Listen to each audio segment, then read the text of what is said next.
Good evening, everyone. Phil Penarski here with CBS 42 Now. Hope you're all having a great day. CBS 42 is your local election headquarters, and we are keeping an eye on the Birmingham city election going on right now. We are keeping an eye on the mayoral race, the race in the Birmingham City Council, as well as the Birmingham City School Board. And joining us in just a few short moments will be District 8 City Councilman Steven Hoyt. He is our political analyst for tonight. He's going to be breaking down some of the races for us, and he will be joining us via Zoom, as I said, in just a few short moments. Again, we are starting to see some of the numbers here, and we're going to start off in this mayoral race. As you can see, Mayor Woodfin currently with only 4% of the precincts accounted for, currently has 66% of all votes at this time, a pretty substantial lead. We are going to be hearing more from Councilman Hoyt about this race, as well as the city council race, in just a few short moments. Again, falling behind Mayor Woodfin is Jefferson County Commissioner, LaShonda Scales with 18% of the votes, former Mayor William Bell with 10%, businessman Chris Woods, former Auburn Tiger there. And as we continue to wait, as you can see, the rest of the pool kind of polling at about 1% to 0%. And again, we just got an update that now 25% of the precincts are accounted for. Those are the latest numbers in the mayoral race. Again, still pretty strong lead for Mayor Woodfin at this time. I do want to now bring in our political analyst for the night, District 8 Councilman Steven Hoyt. Councilman, how are you doing today? I'm doing very fine, Phil. Good to be with you tonight with CBS 42. Yes, no, absolutely. We are honored to have you here. I do want to kind of get your thoughts on everything. You know, you've been a member of the city council for quite some time now.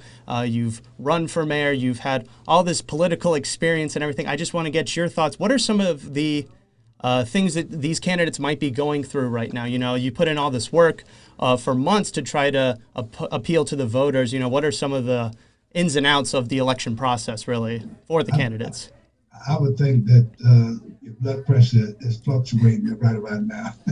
Absolutely. But also, I think this is a night for incumbents. I think you may have a runoff in District 8, my district, just based on the number of people that's in the race. And of course, on the school board side, I think we got some newcomers, but for the majority of those persons who have served, I think you're going to see them still there based on the numbers that I'm looking at. Yeah, I was going to ask you, starting off, do you think that right now we could potentially call this race? Is it too early to tell? I mean, Woodfin with a pretty significant lead right now, but you think there could possibly still be a runoff? Well, I don't know if there will be a runoff for the mayor's seat because he's already at 6,000 voters. And when you consider those who are in the race, that's a big deficit. I think the next one is 1,800 that I saw of Commissioner Scales.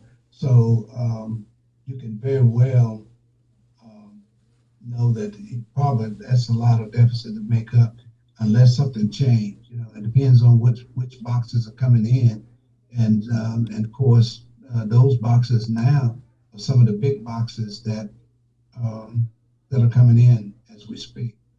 Right, and I do want to talk about that. You know, we heard from Secretary of State John Merrill a little earlier saying that there was a pretty low turnout for this election this year. Do you think that plays a favor for Woodfin? Yeah, well, I think it plays a favor for not only Mayor Woodfin, but it also for the incumbent councilors. Generally, when there's a low turnout, it favors the incumbent. You know, unfortunately, but that happens. And then if you talk to the incumbents, fortunately. Yeah. So I think, I wished I could say it was different than that, but, we didn't really see a whole lot of, catfight or any of that during the election season, other than the last 2 or 3 debates that they had in terms of the mayors. But I think the council and the school board, they were kind of a little neutral. We didn't see anybody call anybody out or any of those things. They just got up and spoke. It was very, very cordial to one another, and people, it wasn't fiery like some election cycles are. But I think for the most part, I think people looking at the city, they see the success of the city and how we are able to, to even thrive in a pandemic. Those are good signs for a city that, because some cities are still struggling. And of course, we're not oblivious to the struggle, but I think we are doing well based on where we are, and our finances seem to be coming in as projected. So I think it's unless something is earth shaking, I think you're going to probably see the mayor given another 4 years, and you're going to see, and this right now you got 17 of 68 precincts reporting, and the mayor has 65, almost 66%, as you stated, of the vote. Mm-hmm. And I think, and then 19% for Commissioner Scales. So these are the kind of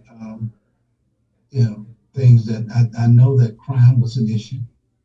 I know that education. I think there was much discussion about the mayor's initiative, the Birmingham Promise, and of course, neighborhood revitalization was some of those issues that we, that were discussed.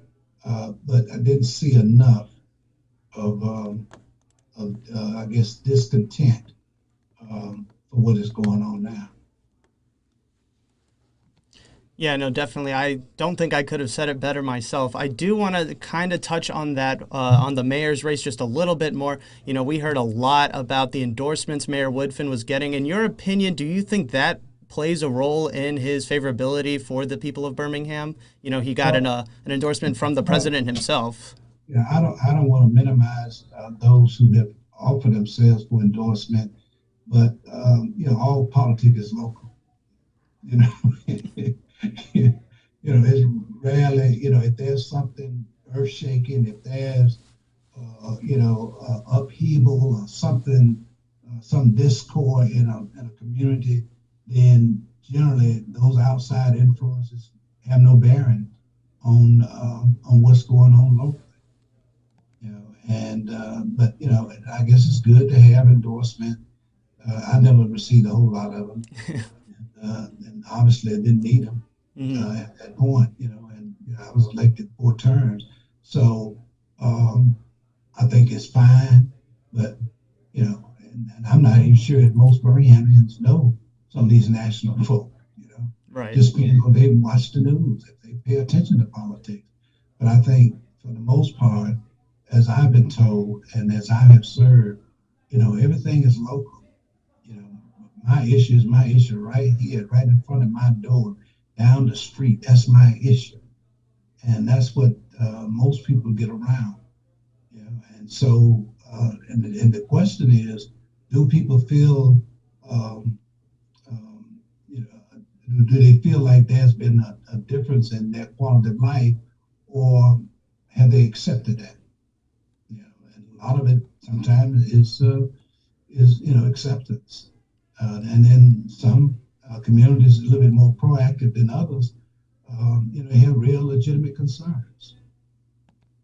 Yeah, no. The potholes, the infrastructure, those are some things, and unfortunately, it's been raining like 40 going north over the last 2 months, and of course, there's a lot of overgrown lots and things of that nature. So it just all depends what people's hotbed issues are, and if in fact it would have changed the narrative of the offices of mayor and council and school board. Yeah, you did mention your 4 terms, your 16 years as the District 8 City Councilman. When we're glad to have you here, but you are not seeking re-election. So I do, right before we let go of you, Councilman, I do want to get your opinion on some of these races, specifically your very own District 8 race tonight. Yeah, well, I had looked at what I saw as I drove through my community, and it appeared that Tara Clark was doing extremely well based on signage. And then signs don't always vote, but based on, and then I was told by some that she'd been knocking on doors. I know they came by and knocked on my door. And so, but that's really what it takes. See, in a campaign, you got to get people galvanized around you, to get them excited about the candidate. Generally, I don't worry about another opponent. I just want folks to get excited about me and what I have to offer and what I want to do to make life better. And and I've shared that when they've asked me, how do you, last as long as 16 years. And I love to walk. I love to talk. And I used to tell folks, you can't outwalk me. You may get more money than me, but you can't outwalk me. And of course, it's those kind of conversations. I know this is different because we're in a pandemic, but still there's a common touch that really resonates when you're having a conversation with someone and they feel that you're listening to them. And it has a way of transferring when people go to the polls. And so whoever is able to get that message out, I think that's what you're going to see. And obviously, Carol has done well based on where we are now, 6 of 12, and she has 719 votes. That's 62% of the vote right now, with 7 other candidates. So I'm not surprised that she is somewhat of a front runner, if you will. Yeah, no doubt. Beautifully said, Councilman. I want to thank you so much for joining us in this first part of our all-night coverage here on the Birmingham City elections. You will be joining us at the end of the night once we start to see some of the more results. So I want to thank you again, and we look forward to talking to you again later tonight. Absolutely. Thank you so much. Yes, absolutely. All right.